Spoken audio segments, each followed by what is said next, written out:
One weekend, I was at Magic in Greenbrier. Magic was the theater all the high school kids hung out at. I had a bad feeling about going there with Chris out of fear we'd see one of Andre's friends. It was the premiere weekend for Paid in Full, and it was all anyone could talk about. Chris convinced me if we did run into one of Andre's friends there wouldn't be anything to worry about. Just my luck, we hadn't been there 15 minutes when I spotted him. It was worse than I thought. Andre and some chick were hugged up near the game room. I was so hurt, but I was more concerned that he didn't see me and who I was with. I tried to go the other way with Chris, but before we could get out of view, Andre spotted us. "Katrina, what the hell are you doing here with Chris?" he shouted. Chris and I looked at each other, and I could tell he was scared.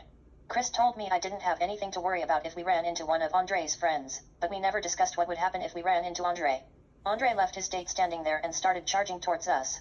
He greeted Chris by shoving him in the chest. "You're supposed to be my boy and you're here with her. Her got a name." I snapped at him. "Katrina, you better stay out of this before you get fucked up too." Andre screamed on me while pointing his finger at my forehead. Chris chimed in, too. "Who you gon' fuck up in the first place, my G?"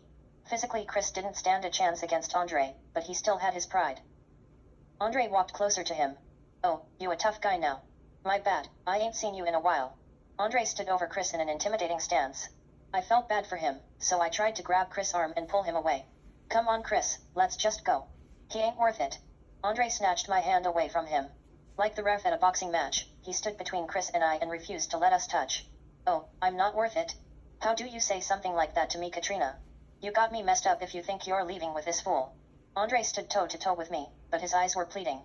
Pleading for me to choose him. I stuck to my guns because I knew Chris wasn't brave enough. "I can do what I want, Andre. You don't own me." I tried to reach for Chris again, and Andre pushed him back with even more force this time. "Not in front of me, you can't. Try and grab this nigga hand again and see what happens." Andre was threatening me, but I knew that meant he would take it out on Chris.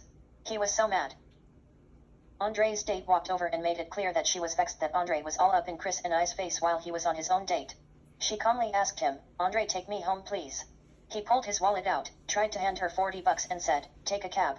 She walked around to face him. "I'm not taking a cab. You brought me here, you're going to take me home, or do you want me to explain to my daddy why you are trying to send me home in a cab?" she asked him. I didn't like how she sized him up, but it wasn't my place to say anything, and she was right. Andre was being a jerk. She stood there waiting for him to make a move. He looked over at me. I turned away. I wasn't going to say anything, but I was waiting for him to respond to her. Deep down, I was hoping he'd make the right decision, so I didn't have to show out and reveal that I too was jealous as hell that he was there with another girl.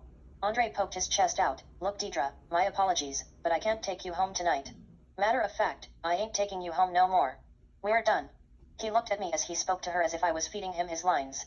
Deidre didn't like that and turned on me instead. "Oh, you showing out for some high school chick? Boy, you so lame, I don't know why I even gave you the time. She's probably more your speed anyway." I knew Deidre was undercutting me, but I figured Andre had embarrassed her enough, so I'd let her get her shit off, but I wasn't going to give her much more courtesy before I rocked her like a baby. "Deirdre, take the $40 and go before I hurt your feelings," Andre told her. Woman or man, Andre didn't like anyone messing with me. "You can't hurt my feelings, boy. Look at me, do it look like I got feelings for you?" I couldn't believe she was what Andre had resorted to dating. She was nothing like me, and although she was really pretty, she was stank. Not in the sense of the smell but the stank attitude, and usually Andre hated girls like that. "Look, Deidre, take this $40 out of my hand or you gon' pick it up off the floor. It's up to you." Before Andre could count down, she slapped him so hard the crowd reacted. I jerked, almost hitting her out of reflex, but instead I let Andre get his karma stamp. He still held the $40 firmly in his hand, waiting on her to grab it. She smacked her teeth, grabbed the money, and finally left. A crowd started to gather around us. Andre grabbed my hand and led me outside. Chris reluctantly followed.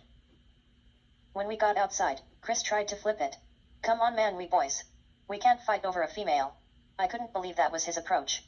He was the one that convinced me I wasn't violating because he and Andre weren't that cool. Now he wanted to cop please about them being boys. Andre knew it was bull and called him out on it.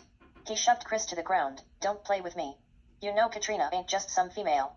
Your mama, and everybody at that school know she's off limits. So why the hell are you here with her? You ready to get your ass beat over my woman?" I looked over at Andre. "Your woman? Last I checked your woman just left in a cab. I ain't nobody out here, woman." I tried to walk away from them both and Andre ran up behind me. "Katrina, I'm ready to stop playing.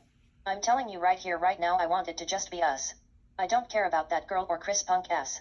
I love you and I know you love me, so let's both stop this bullshit." I'm sorry for accusing you of cheating, but you know how I get when we're apart. I'm sorry. Do you forgive me? It was hard to say no to Andre while looking in his eyes. They were ember and I was slowly melting in the fire. I turned to look at Chris, who couldn't even make eye contact with me out of fear. He stood there with his head down. The truth was, I didn't want anybody else but Andre. Even though he had proven to be temperamental, I liked that he was willing to fight for me. I wanted someone who no matter what would never let me go, and Andre was him. I grabbed his hand so we could jet.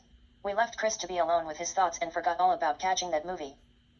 Andre took me to one of our favorite spots instead, Cascade Skating Rink.